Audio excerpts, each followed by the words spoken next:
nosso Deus. Vamos então para Romanos capítulo 12, daqui a pouco. Vamos orar. Santíssimo Deus, obrigado, Pai, por esse tempo agora, onde queremos abrir Tua Palavra. Nos ajuda, ó Pai, nos dá força, nos orienta, nos guia, ilumina nossas mentes, nos dá um coração submisso às Tuas verdades. Pedimos, oramos em nome de Jesus Cristo. Amém. Irmãos, vamos para Romanos capítulo 12. Lembra que eu falei que eu ia trabalhar como fosse uma pregação só, né, e dividir em vários momentos. E eu tenho falado em um momento sobre o assunto discipulado, eu parei para falar do nosso rei, o que significa servir e seguir o nosso rei. E aí nós adentramos ao assunto do comportamento servo, né, de servo. Ficou muito claro no relato de Marcos capítulo 10, e aí agora em João capítulo 13. E na minha última aplicação do capítulo 13 de João, eu citei vários homens de Deus que falam contra o orgulho, e um deles foi o apóstolo Paulo, e eu citei Romanos capítulo 12, por isso eu quero adentrar Romanos capítulo 12 para desenvolver o tema da humildade, ainda para reforçar o capítulo 13 de João, e o capítulo 10 de Marcos, passagens onde nós aprendemos sobre o nosso rei e o seu diferencial para com os reinos humanos, ok? Vamos lá então, Romanos capítulo 12. É um texto bem conhecido, né? Tudo indica que nós temos aqui um segundo momento dentro da obra. Romanos é um daqueles livros na história do cristianismo que foi talvez um dos mais que tem maior alvo de estudos possíveis, né? Toda vez que eu vou começar uma série na minha igreja, eu compro o maior número de comentários que eu posso. E se for fazer em Romanos, eu tenho que comprar uma biblioteca, porque assim, são muitos os livros conectados com que trabalham, e ao longo dos últimos, década de 70 até agora, nos últimos 50 anos, nós temos muitas coisas sendo trabalhadas, algumas questionadas, algumas reforçadas. Então, o livro de Romanos tem sido alvo de grande discussão. Capítulo 1 até o capítulo 11, o apóstolo Paulo tem uma pegada um pouco mais instrutiva. Isso é muito comum no material bíblico. Isso pode até ser confirmado na pesquisa gramatical. Lembra que eu falei um momento aqui para vocês, estudando o relato de Marcos sobre João Batista? Eu falei para vocês que falei um pouco dos verbos gregos e tudo mais, né? Nós temos hoje softwares que nos ajudam muito na nossa pesquisa do texto bíblico. E eu fiz uma vez um seguinte exercício no livro de Hebreus, que foi um livro que eu pesquisei, durante uns 10 anos da minha vida, Hebreus ficou na minha cabeça. Somente uma passagem específica. E eu fiz o seguinte exercício, eu peguei todos os verbos, e o software me permite fazer isso, né? Eu coloco assim, eu quero todos os verbos no indicativo em vermelho. Todos os verbos em tal modo, dessa cor, entendeu? E aí eu quero um verbo no subjuntivo, primeiro do subjuntivo dessa cor, eu quero verbos no imperativo dessa cor. E quando você coloca e aplica esse filtro dentro do documento, que você encontra uma surpresa maravilhosa. Você vai lendo o texto assim, ó, ele está dominado de uma cor, aí ele passa para outra cor e domina outra cor. Aí você começa, peraí, o autor de Hebreus, ele usa muito indicativo, ou seja, ele está instruindo, está dizendo que fazendo asserções, declarações, e quando chega assim, entre uma declaração e outra, ele para e faz uma exortação. Geralmente, toda exortação está ancorada na instrução. Isso é uma coisa que a gente aprende na Escritura. Não existe exortação solta, num vácuo. Todas as exortações bíblicas estão ancoradas em declarações, em ensinamentos, em asserções. Isso é comum em Hebreus, só que em Hebreus é assim, se você pegar todas as passagens que falam de instrução e você tirar as exortações, parece que é uma aula só. Entendeu? Uma aula só. Se você pegar todas as exortações e colocar de volta, ele está dando uma aula e para exortar. Ele continua a aula e continua exortando, e para exortar. A ideia é de que cada exortação tem um tipo de base de ensinamento. Ele ensina e exorta, ensina e exorta. Paulo faz muito isso também, aos Efésios, Ele vem ensinando. Não é que não existe exortação na própria instituição, mas em termos gramaticais, ele instrui, a partir do capítulo 4, ele começa a exortar. Efésios, estou falando de Efésios agora. E a mesma coisa acontece aqui também em Romanos. Boa parte do material do capítulo 1 a 11 é instrução, ele está dando aula. Só que Paulo não dá aula de graça, entendeu?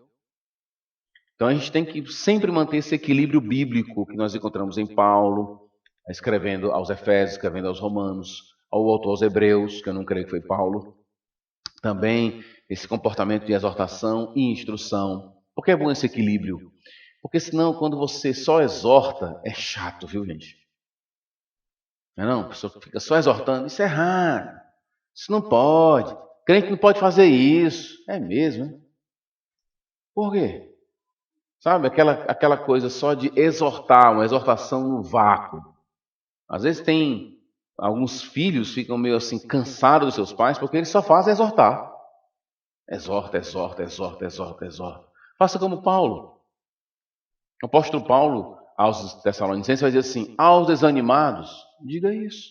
Aos assim, fale assado. Então, assim, para cada tipo de pessoa e cada estado de espírito, coloca uma palavra diferente. Mas o fato é que se você vai exortar alguém, é muito importante que a sua exortação esteja ancorada em verdades teológicas.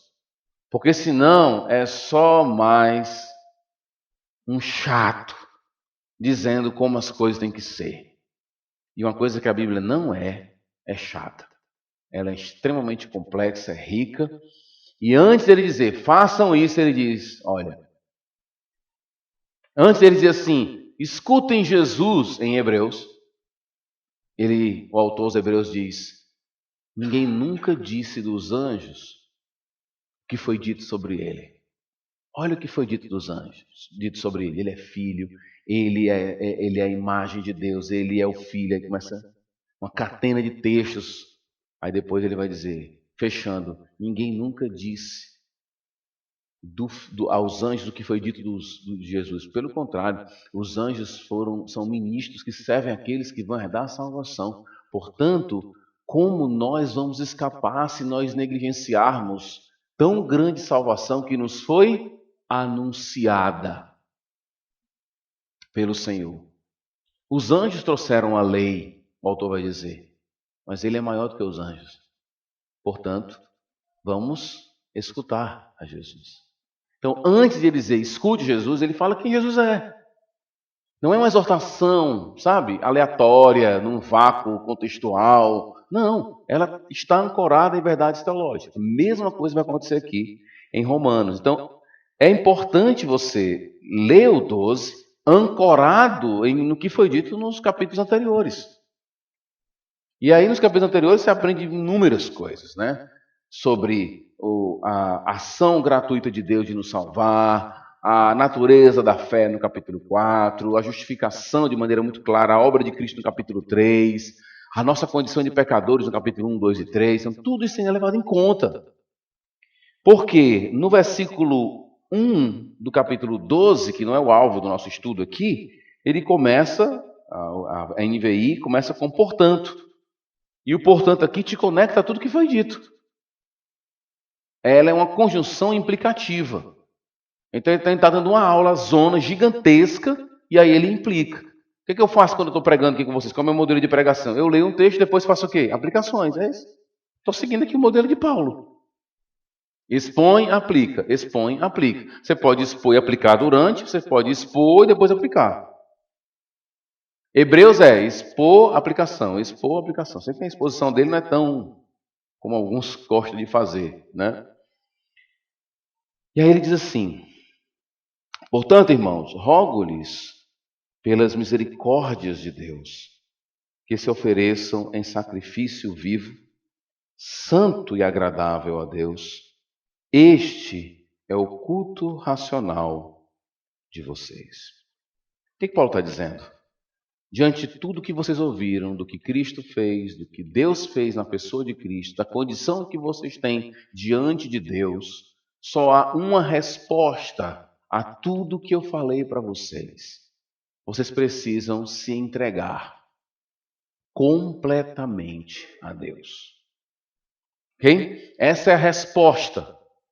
A única resposta viável diante do que nós sabemos, do que Cristo realizou na cruz do Calvário e diante do que ele realizou em contraposição a quem nós somos.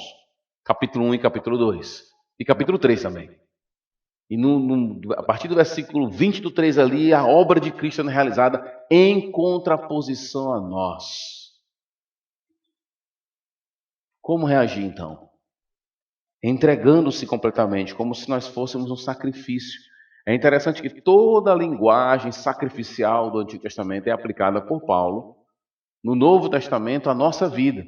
É nesse sentido que alguns teólogos entendem que culto mesmo, quando você pensa em culto, liturgia do Antigo Testamento, quando ela é colocada no Novo Testamento, não é tanto uma liturgia, porque a liturgia passa a ser a nossa vida. O que é que está acontecendo aqui agora é um tipo de culto coletivo. Certo? É o povo de Deus, usando a palavra de Paulo em 1 Coríntios 11, é a reunião do povo de Deus. Ótimo. Mas a nossa vida, nesse texto, é o culto. Toda a nossa vida é uma entrega. Toda a nossa vida é nós, diante de Deus, nos derramando diante do altar como sacrifícios e ofertas vivas ao Senhor. E Paulo usa essa linguagem em Filipenses e outras cartas. Porque ele toma todo aquele sistema sacrificial e não aplica a um momento da vida do crente, mas a vida toda. Então a nossa vida é adoração. A nossa vida é um culto. E existe um culto coletivo. Dizer que a nossa vida é um culto não entendam mal, não quero trazer implicações equivocadas e desnecessárias, dizendo, se nossa vida é um culto, não precisa ir para a igreja. Tem nada a ver uma coisa com a outra. Entendeu?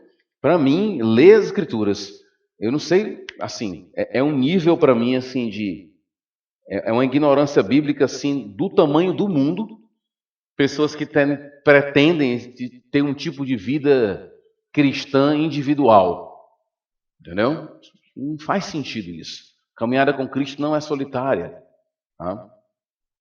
Então, eu não estou dizendo isso, estou dizendo que a nossa vida como um todo é um sacrifício ao Senhor. E essa é a única resposta digna diante do que foi feito na pessoa de Jesus. Não se amoldem ao padrão deste mundo, mas transformem-se pela renovação de sua mente, para que sejam capazes de experimentar e comprovar a boa, agradável e perfeita vontade de Deus. Nesse processo de sacrifício, de adoração, de vida como adoração em resposta ao que Deus fez, o que Paulo está dizendo para a gente nesse processo, a nossa mente tem que estar aberta a mudanças, a transformação. E aí, a partir do versículo 3, ele vai ensinar para a gente como nós deveríamos ter essa mente aberta, transformada. O que está envolvido nessa mente transformada? E aí ele vai dizer, por isso, pela graça que me foi dada, digo a vocês, ninguém tenha de si mesmo um conceito mais elevado do que deve ter. Então, no processo de resposta devida ao Senhor, de adoração, de vida como adoração, nesse processo a minha mente está envolvida. E a minha mente não pode ter um entendimento sobre mim mesmo, uma leitura de mim mesmo, além do que convém. A declaração de Paulo é negativa. Né? Ela não diz muita coisa. Ela só diz assim, o que eu não posso. Você não pode ter um pensamento melhor mais do que ele convém. Aí você, ok, Paulo, mas fica meio que suspenso, fica uma coisa meio perdida. Até que ele então propõe. Então como é que eu faço? Ele vai propor. Tenha um conceito equilibrado, e na NVI diz assim, de acordo com a medida da fé que Deus lhe concedeu. Qual a ideia de Paulo aqui? Que eu tenho que usar a fé como medida para analisar quem eu sou. A ideia é essa. Não pense além do que convém. Então, como é que eu faço, Paulo? Se eu pudesse traduzir, não é traduzir, se eu pudesse parafrasear talvez a expressão seria essa, parafrasear esse texto, eu colocar, nem todo mundo sabe que é paráfrase, né? Ou seja, não é uma tradução assim, é mais livre, tipo a mensagem do Eugene Peterson, né? É uma paráfrase. Então, mais ou menos assim, gente, não pense muito sobre vocês. Na hora que vocês forem pensar sobre vocês, usem uma régua para medir o que vocês pensam de vocês, para avaliar quem vocês são. Qual é a régua que eu uso? Usa a régua chamada fé. Essa régua é ideal para vocês avaliarem como é que vocês estão na parábola, entendeu? Então, qual é a ideia aqui de Paulo? Quando eu uso a fé, eu entendo o que significa fé, principalmente pelo livro de Romanos, e eu falei para vocês em um momento aqui, citando o capítulo 4, e Abraão como modelo de fé, e é nesse sentido que ele é nosso pai, e somos filhos de Abraão, porque ele teve um comportamento que nós imitamos. Lembra que os filhos, no mundo antigo, faziam o que os pais faziam. Hoje os filhos fazem, né? Não tem nada a ver com o que os pais fazem, muitas vezes. Mas no mundo antigo, você é filho de quem? De fulano. Ele faz o quê? Então, certamente você vai fazer a mesma coisa. Então, ser filho de alguém significa fazer a mesma coisa que seu pai. Quando a Bíblia diz nós somos filhos de Abraão, é nesse sentido. Há algo que ele realizou que nós também faremos. E lá no capítulo 4 de Romanos, quando ele nos apresenta Abraão como nosso pai, é nosso pai porque ele agiu com fé. Só que o que é interessante daquela passagem é que, segundo Paulo, fé é o não fazer. Todo mundo que trabalha merece, né, o salário do que fez. Só que fé é não fazer. Entendeu? Não, pastor, não entendi. Pois é isso aí. É exatamente isso aí. Fé é não fazer. É a não obra. Fé nos leva a fazer? Certamente, isso é outra coisa. Mas a fé em si não é uma obra. Ela nos leva à obra, como o Tiago deixa bem claro para a gente, é a luta de Tiago, inclusive, no seu texto. Sim, a fé nos leva à obra. Mas se eu não distinguir fé e obras, o problema é grande. Gigantesco. Então, qual é o ponto aqui? Se a fé ela é por natureza direcionada, inclusive fé, na linguagem do Novo Testamento, é o verbo crer, que no nosso português, o verbo crer tem uma raiz diferente da palavra fé, né? Um começa com F, outro começa com C, não tem nada a ver. Mas na linguagem da Bíblia grega, as duas têm a mesma raiz. Fé, quem tem fé é porque crê. Certo? E o verbo crer é um verbo de moção, é um verbo de movimento, onde eu me direciono a algo. E fé é o não fazer enquanto eu me direciono a Deus em confiança. Quais são as implicações disso para o que eu tenho de visão sobre mim mesmo? É que eu preciso me ver. E para que eu possa ter um conceito correto de mim mesmo, eu não vou encontrar isso olhando para mim mesmo. Eu encontro quem eu sou e o valor que eu tenho olhando para Deus. A minha identidade, o meu valor, é quando eu olho para Ele. E é por isso que Timothy Keller diz de maneira muito correta, ele vai dizer, quando o Evangelho faz o que com a gente? Ele coloca você mais para baixo do que você imagina que você é. Você, não, eu sou pecador. Porque muita gente diz assim, eu sou pecador. E às vezes eu entendo que a pessoa não... Olha, a gente não está entendendo o que está dizendo.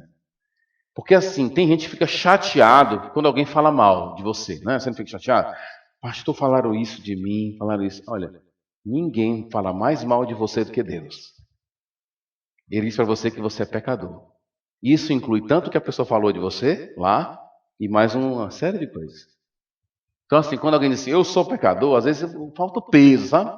Falta aquele peso da parábola de bater no peito, lá da parábola, né? Esse entendimento. Nós, quando olhamos para nós mesmos, nós até encontramos em nós falhas, encontramos realmente problemas em nós. Sério. Mas quando o Evangelho chega, aqueles problemas que eram desse tamanho, ficam desse tamanho aqui, ó. Ficam profundos, ficam maiores. Nós nos colocamos, e espero que isso aconteça conosco, né? Chegamos à conclusão do apóstolo Paulo. Eu sou o principal dos pecadores. Eu olho todo mundo, faço o meu ranking e no ranking mais alto, lá no lugar mais alto dos piores, eu estou lá. Por quê? Essa sensibilidade ao pecado. Mas ao mesmo tempo que o Evangelho faz isso com você, você achava que estava aqui. Ele coloca você lá embaixo. A mesma coisa, você esperava ser isso e ele te coloca mais lá em cima ainda.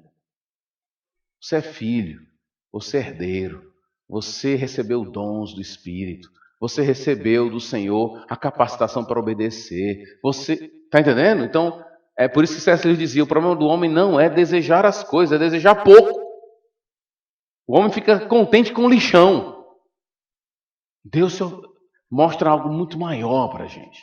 Então, ao mesmo tempo que o Evangelho faz isso, ele também faz isso. Esse movimento paradoxal, que é lindo e complexo das Escrituras. Qual o ponto aqui? É que o que Paulo está dizendo é para que eu possa olhar para mim mesmo, eu tenho que usar a régua da fé. E ao usar a régua da fé, eu não olho para mim. Eu olho para Deus em dependência total a Ele, em confiança a Ele. É assim que eu consigo ter um entendimento melhor de quem eu sou. Então, nunca nós vamos encontrar em nós mesmos a nossa identidade. Ou fazer uma avaliação correta de nós mesmos. Mas em Cristo é que nós nos encontramos. Eu falei isso na primeira pregação aqui. O caminho do discipulado é o caminho onde você se encontra com você enquanto está nele. Não buscando em você. É interessante como muitas pessoas têm crise de quê? De identidade. Eu não sei o que eu sou. Eu não sei para onde eu vou. Não sei, aquela coisa toda, né? Aquela crise de identidade. Ok, isso faz parte. O problema é quando você começa a cavar dentro de você mesmo, irmão. Olha, gente, lugares profundos, cavernas, são lugares perigosos. Isso inclui o nosso ser. Tem gente que entra tanto dentro de si que não consegue mais sair de dentro. Entendeu? Fica lá dentro e acabou, meu irmão. Vai tirar essa pessoa lá de dentro. Dentro de onde? Dela mesma. Você não se encontra dentro de você mesmo. Você se encontra fora, olhando para Deus. E caminhando com Jesus. É ali que você se encontra. É ali que a sua identidade é forjada. É ali, segundo Paulo, que você tem um pensamento correto de si mesmo. Ok? Então, esse é o ponto. Pensando nisso, eu trouxe aqui algumas aplicações para a gente fechar esse dia de hoje, tá? Não vou esticar muito hoje essa segunda parte, não. Só terminando aqui essa parte do versículo, ele depois de falar disso vai dizer: ninguém tem em si mesmo um conceito elevado, tal. Aí ele vai dizer, versículo 4, assim como cada um de nós tem um corpo com muitos membros, e esses membros não exercem todos a mesma função, assim também em Cristo nós que somos muitos, formamos um só corpo, e cada membro está ligado a todos os outros. O ponto de apóstolo Paulo é basicamente assim, traduzindo, Paulo está dizendo assim, nós somos uns dos outros. Eu não encontro a minha identidade em mim, eu encontro em meu encontro com Deus, e depois esse encontro com Deus me leva aos outros. Nós somos uns dos outros. Já pensou nessa declaração? Nós somos uns dos outros. Lembra que eu falei para vocês que algumas coisas não podem sair da nossa boca, mesmo que esteja no nosso coração? Coisas do tipo, a vida é minha. A vida é minha, pastor, eu faço o que eu quiser na minha vida. Não é não. Gerou vergonha, né? Falou, gerou vergonha. Todo mundo está com vergonha de você. Gerou um negócio mal aqui. Está todo mundo... falou besteira. Não, você não é seu. Nós somos uns dos outros. À medida em que eu olho para Deus, nunca na Escritura você vai encontrar alguém se voltando para Deus e se isolando dos outros. Nunca. O movimento sempre é amar a Deus e amar ao próximo. Vai lá para Hebreus capítulo 10. Se aproxime do trono. Capítulo 4, capítulo 10, né? Um tipo de inclusão lá no livro de Hebreus. E se aproxima do trono da graça. Vai lá, o Santo dos Santos. Deus abriu um novo, vivo caminho. Entra nesse lugar.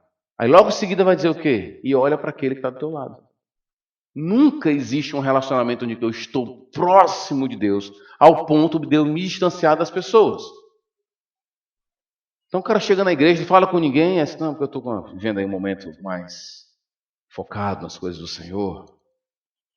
E aí eu não estou falando com ninguém.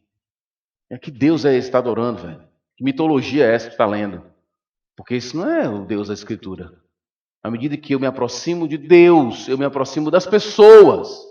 Inclusive, esse é um teste que João faz em sua carta. Na primeira carta de João, esse é o teste que ele faz. Tem o teste doutrinário e tem o teste da comunhão, da vida em amor. É assim que se avalia. Porque quem tem comunhão com o Pai e com o Filho tem comunhão com os outros. Isso é um efeito natural, é assim, é necessário, vai acontecer. Se encontrou com Deus, se entende dentro de um grupo. É muito interessante isso. Como o povo de Israel se entendia como grupo. Esse povo se entendia dentro de uma comunidade. É assim, a identidade da pessoa era assim: você é o quê? Eu sou de Israel. Entendeu? A identidade da pessoa estava conectada ao povo dela. Ele não conseguia se entender fora daquela comunidade. E é interessante, depois que eu li Isaías com mais atenção, é muito interessante ver como, quando o povo olha para a eternidade, eles nunca se veem sozinhos. É sempre o povo reunido. Gente, olha que coisa interessante. Vamos pensar em Neemias. Vamos pensar em Paulo. Vamos pensar em Daniel. Daniel está lá na corte da Babilônia. Comidinha boa. Não? Concursado. Né?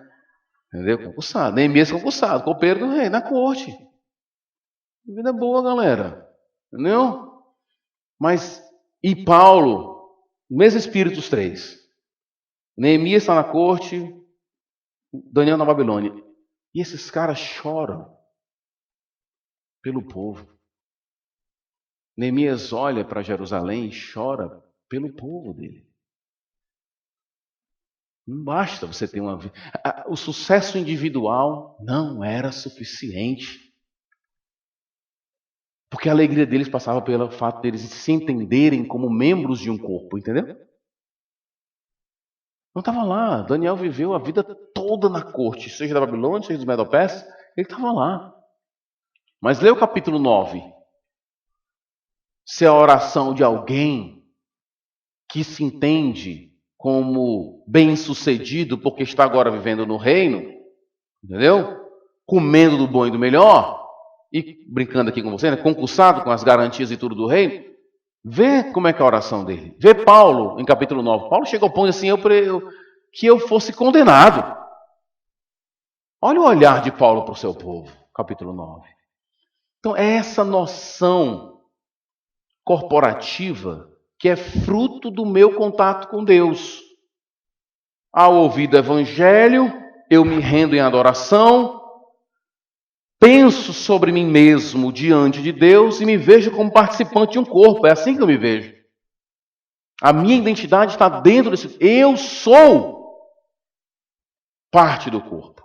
É isso que eu sou. E talvez um dos grandes desafios que nós temos hoje no cristianismo é exatamente essa falta de identificação, sabe? Com a igreja, com o povo de Deus. É muito carreira solo, galera. Tem uma carreira solo, entendeu? Tem todo mundo que vive uma carreira solo espiritual. Não existe isso. Não existe isso. Então, diante disso, eu trouxe aqui algumas aplicações para a gente. A primeira aplicação é a seguinte. O que atrapalha a nossa comunhão é a forma como entendemos quem somos. Nossas chateações, os nossos conflitos, as nossas antipatias têm a sua raiz na forma como nós pensamos sobre nós mesmos diante de Deus. Às vezes a gente se vê como necessário, a gente se vê às vezes como superior, entendeu? Então eu me lembro que, eu sempre gosto de dizer isso para algumas pessoas da igreja, assim, na minha comunidade, eu digo assim, gente, falar mal da igreja é falar mal de si mesmo, vocês entenderam isso não? É dar um tiro no pé. Não, porque lá na igreja é muito assim. Então nos ajude, já que você é tão espiritual. Ajuda a gente aí. Entendeu? Teve um senhor que saiu da nossa igreja. Não, porque a igreja é muito assada, é muito assim. Poxa, cara. Então, já que nós somos tão ruins assim, e você é tão bom, nos ajuda. Né? Nos leva para Jesus. Fala de Cristo para a gente. Viva o Evangelho para que a gente possa ver. Boa parte do problema de comunhão é porque nós nos achamos melhores do que os outros. Ou, usando a linguagem paulina, temos um pensamento mais elevado do que convém. Nós não nos consideramos necessitados dos outros. Só que, olha, você não tem ideia. Há pouco tempo conversando com o pastor Guilherme, um pastor que trabalha comigo lá na igreja, ele compartilhou isso, por isso que eu posso falar isso aqui com você. Ele estava dizendo, pastor, eu estava descendo do púlpito assim. Tem dia que você prega, não sei como é que funciona com o pastor, mas a maioria dos pastores tem experiências distintas um pouco depois da pregação. Em alguns momentos, quando eu termino a minha pregação, eu termino mal. Assim, malzão assim, por várias razões. E ele estava descendo assim, e ele estava, poxa, acho que hoje não deu não, acho que hoje não deu não. Hoje foi pesado, hoje não foi, não casou o texto, não estava na vibe do texto, não peguei o espírito do texto, não deu. Aí chegou uma irmã simples para ele e falou uma frase para ele só. Uma frase para ele. Foi suficiente para ele entender algumas coisas. Mas ele não é o pastor? É. Mas ele precisava ouvir daquela irmã. Porque nós somos um corpo. Entendeu o ponto? Então, assim, a gente nunca pode achar que não precisa do outro. Precisamos do olhar dos outros. Nós somos, a nossa estrutura física já denuncia isso. Eu não consigo olhar aqui atrás, ó. Só vocês conseguem ver o que está acontecendo. A minha constituição física já diz, você não pode ver duas coisas ao mesmo tempo. Por isso que eu sou contra a lei do impedimento no futebol. Só um detalhe aqui. Porque não dá para o cara ver duas coisas ao mesmo tempo, brother. Entendeu? Não dá. Então, tem gente que quer ver várias coisas ao mesmo tempo. Você precisa do olhar do outro. É por isso que casamento é soma. Deveria ser. O problema é que às vezes já cheguei a um ponto na minha igreja de casais, aqui são um casal na minha frente, eles falarem várias coisas, eu só calado aqui, anotando. Aí no final diz assim, vocês sabem que vocês se odeiam, né? Vocês estão sabendo disso, né? Vocês se odeiam. Vocês se odeiam. Quando um fala, um pega o seu escudo romano. Aí quando o outro fala e fica... Gente, vocês estão se degladiando, vocês são inimigos uns dos outros aqui. Vocês não conseguem somar. Mas por um motivo muito básico, vocês têm um pensamento muito elevado de vocês mesmos. Por isso vocês não conseguem olhar o outro. Então, o que Paulo está dizendo para a gente é para a gente ter comunhão e se entender como dependente um do outro. Poxa, casamento é soma. Sabe? Onde eu entendo que a minha mulher tem um olhar para a vida que eu não tenho. Então, liderança bíblica não é eu sou o cabeça, você é um cabeção, cara, você não é o cabeça. Entendeu? Porque você não quer ouvir sua esposa, para que Deus deu uma esposa para você? Para você ser, não, o que você quer? Não vai ser assim, vai ser assado, porque eu sou o cabeça. Você é um cabeça de prego, você é um cabeça de um monte de coisa, não um cabeça como Jesus. Então, o ponto é, se eu tenho uma esposa, eu vou escutar a minha esposa. Se eu tenho um filho, eu vou escutar meu filho. A gente fez uma reforma agora na minha casa, e meu filho está fazendo arquitetura. Aí ele tinha uma ideia. Aí era reunião para discutir. Era eu, minha esposa, o arquiteto e ele que faz arquitetura, imagina. Só as cabeçonas batendo, né? E eu posso dar uma ideia? Ele disse, pode. Aí ele dava uma ideia e dizia, não tá legal não. Ficava assim, ele, assim. Aí o arquiteto às vezes seguia a mesma ideia dele e eu aceitava. Boa ideia. Aí ele, peraí, eu dei essa ideia aí. Eu disse, você deu essa ideia, mas você não explicou as vantagens dessa ideia como ele acabou de me explicar. Eu falei assim, se for para ficar discutindo quem vai ficar com a ideia de quem, vamos parar por aqui. Porque aqui não é uma disputa de quem tem a melhor ideia. Aqui é todo mundo ouvindo um ao outro para somar. Se for para ficar disputando quem tem a melhor ideia, olha, a melhor ideia vai para, aí um prêmio para o cara. Não é essa a ideia. E às vezes no casamento é isso que acontece. A pessoa fica discutindo quem tem a razão. Que é isso, gente? O quê? Tá vendo que eu estava certo? Tá disputando. Gente, vocês estão juntos ou estão na competição? Entendeu? Tem casal que se um der as costas, velho. Rasteira. E na igreja a mesma coisa. Por que isso acontece? Porque você se considera superior. Não considera-se necessitado do outro. E você é. Você precisa dos seus filhos, você precisa da sua esposa, você precisa do seu marido, você precisa da sua igreja. Entendeu? Segunda aplicação.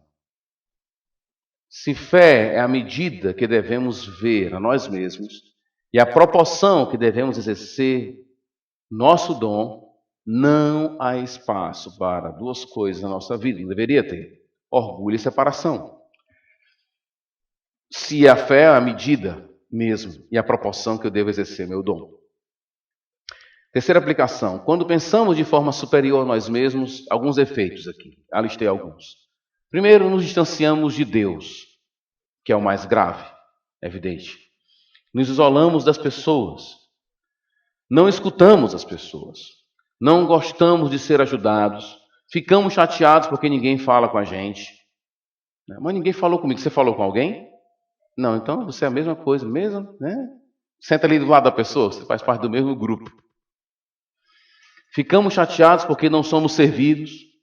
Não servimos os outros porque estamos esperando que alguém faça isso. Quando fazemos alguma coisa, achamos que somos necessários. É isso que acontece quando você tem uma visão elevada de você mesmo. Sabe o que acontece? É que se você morrer, talvez as coisas melhorem.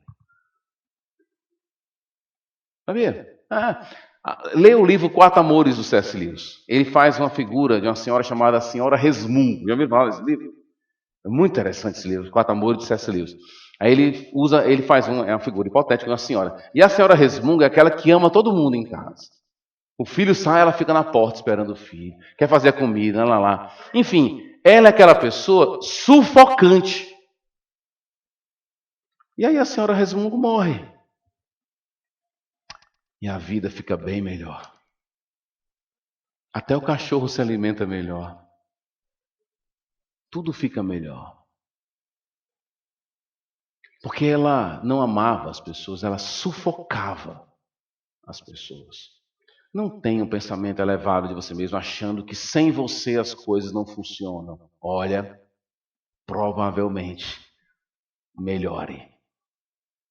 Provavelmente melhore. Entendeu?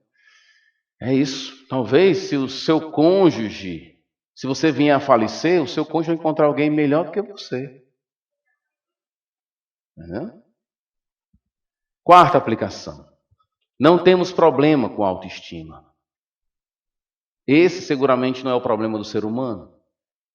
Nosso antigo pai, Adão, queria ser Deus, então o problema não era a autoestima.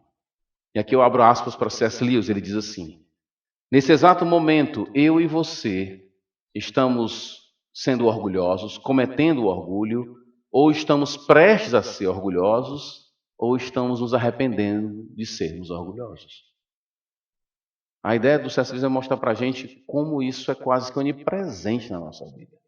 É uma batalha que a gente tem que combater e nunca com nossa própria força. Porque se for com nossa própria força, ainda é orgulho. Quinta aplicação. Não somos o que pensamos ser, mas o que somos em Cristo.